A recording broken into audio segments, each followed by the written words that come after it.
سبيل الدموع سبيل مريح تنهد يا صاحي كي تستريح وغص الدعاء الخفي الصريح يسعك الفضاء الرحيم الفسيح.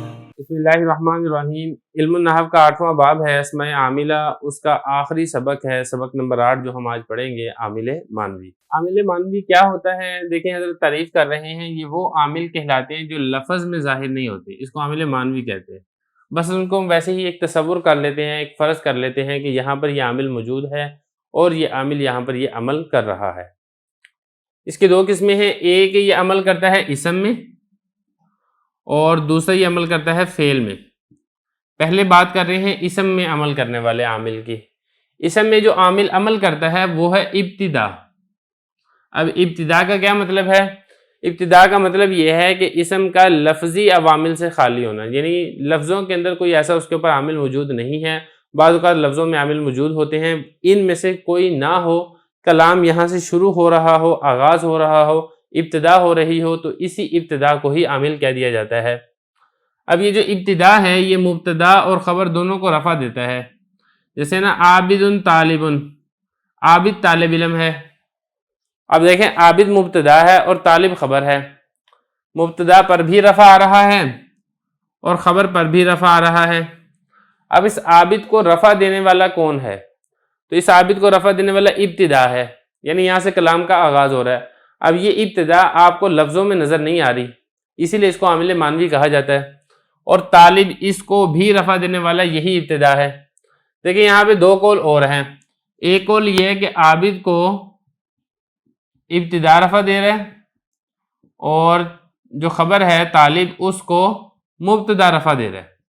ایک قول یہ بھی ہے کہ عابد کو رفع دینے والا تو ابتدا ہے، لیکن یہ جو طالب ہے اس طالب کو اسی عابد نے رفع دیا ہے.